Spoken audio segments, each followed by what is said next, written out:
Mukunda jewellers April 19న చందానగర్లో గొప్పగా ప్రారంభం. విఏపై అన్ని శాఖలలో 20% తగ్గింపు. ఈ ఆఫర్ ఏప్రిల్ 27 వరకు మాత్రమే. అరెస్టులు చేయకపోతేనేమో చేయలేదు అంటారు, వాళ్ళ ప్రభుత్వంలో ఉన్నారు కాబట్టి చేయలేదు అంటారు, చేస్తేనేమో నాటకము అంటారు. ఎట్లా ఇందులో ఏముంది? నిన్నెవరు అరెస్ట్ ఎవరైనా కంప్లైంట్ ఇచ్చామా? కిరణ్ మీద కంప్లైంట్ ఇచ్చామా? వైసీపీ వాళ్ళు ఇవ్వలేదు కదా. మీరు ఎవరు ఇవ్వకుండానే వాళ్ళు అరెస్ట్ చేస్తారు.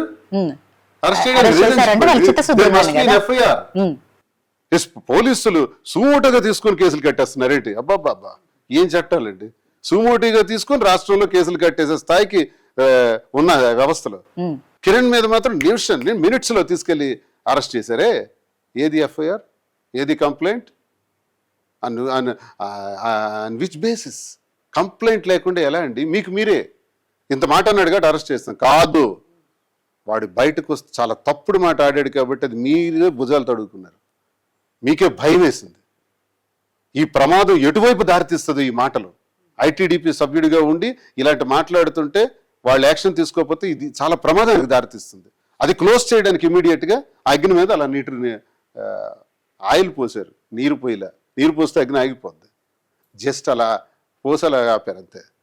అది అలా ఉంచుతున్నారు. సేఫ్టీ జోన్లో పెడతారు, మళ్ళీ అన్ని తీసుకొస్తారు. వాడికి అన్ని రాచమర్యాదలు కోర్టులో జైల్లో అవుతున్నాయి, అన్ని గౌరవంగా జరుగుతున్నాయి. వాడి కుటుంబానికి సమాచారం ఇచ్చేస్తారు, ఏం కాదు మీరు ధైర్యంగా ఉండండి అని.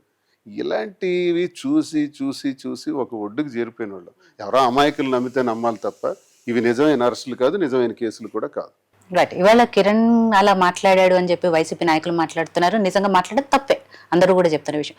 కానీ ఈ విషయము ఇప్పుడు తెలిసిన వైసీపీ నాయకులకి గతంలో టీడీపీ నాయకుల ఇంట్లో సభ్యుల గురించి సాక్షాత్తు భువనేశ్వర్ గారి గురించి మాట్లాడినప్పుడు అర్థం కాలేదా? నేనైతే వ్యక్తిగతంగా నేను ఒకటి చెప్తున్నానండి, ఎవరైనా సరే మహిళల గురించి మాట్లాడడం కరెక్ట్ కాదు.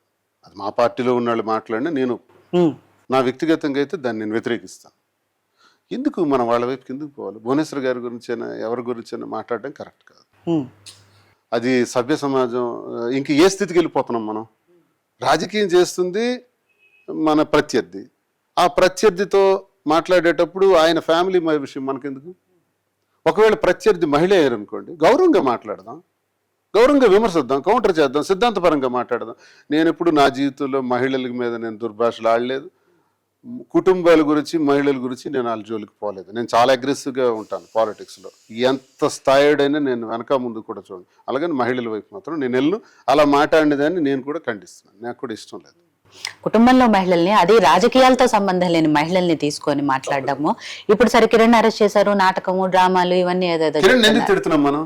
మహిళల గురించి మాట్లాడాడని విమర్శించాడు, నాకు విమర్శించాడని నేనే తిట్టట్లా, లేకపోతే ఇంకెవరెవరికో విమర్శించాడని కూడా నేను బాధపడట్లా. మహిళల గురించి అన్నావు నువ్వు, అది నువ్వు చేసిన తప్పు.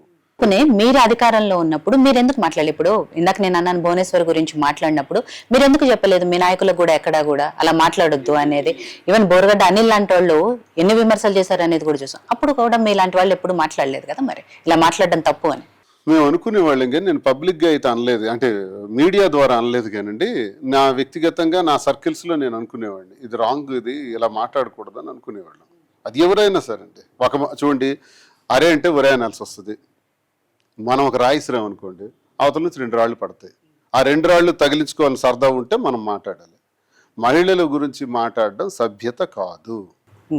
మహాభారతంలో కూడా ద్రౌపదిని సభకు తీసుకొచ్చి సర్వనాశనం అయ్యాడు దుర్యోధనుడు. ద్రౌపది సందర్భం ఏంటి? జోదంలో పోయింది పాండవులు, ద్రౌపదికి ఏంటి సంబంధం? ద్రౌపదిని సభకు తీసుకొచ్చి నా తొడ మీద కూర్చోవాలని అన్నాడు దుర్యోధనుడు. ఆ తొడే చిదిగిపోయింది, చచ్చిపోయాడు. చాలా ఘోరంగా మరణించాడు. ఏ తొడమైతే ద్రౌపదిని కూర్చోమని అన్నాడు, దాన్నే చీల్చారు. సో ఎప్పుడు కర్మ విడిచిపెట్టదు. ఇది మహాభారతంలో మనం చూసినటువంటి సంఘటన, సందర్భం.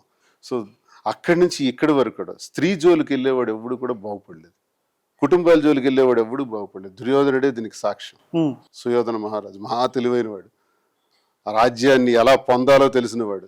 రాజ్యం వీరభోజ్యం, వీరులకు మాత్రమే రాజ్యం సంప్రాప్తిస్తుందని తెలిసినవాడు, నిజం చేసినవాడు. దుర్యోధనుడిలో చాలా గొప్ప కోణాలు ఉన్నాయి అతను రాజుగా ఉండడానికి గల కారణాలు. కానీ ఒక్క మహిళ పట్ల దుష్ప్రవర్తన ఆయన్ని నాశనం చేసింది. సో ఇది ఎవరికి, అతని నుంచి ఈరోజు బోరుగడ్డ అనిల ఇంకోడా ఈ కిరణ ఎవడవని ఈరోజు అది మనకు చెప్తున్న సాంప్రదాయం ఏంటంటే మహిళల జోలికి పోకూడదు, పోయేవాడు ఎవడు బాగుపడ్డు చరిత్రలో, ఇది గ్యారంటీ.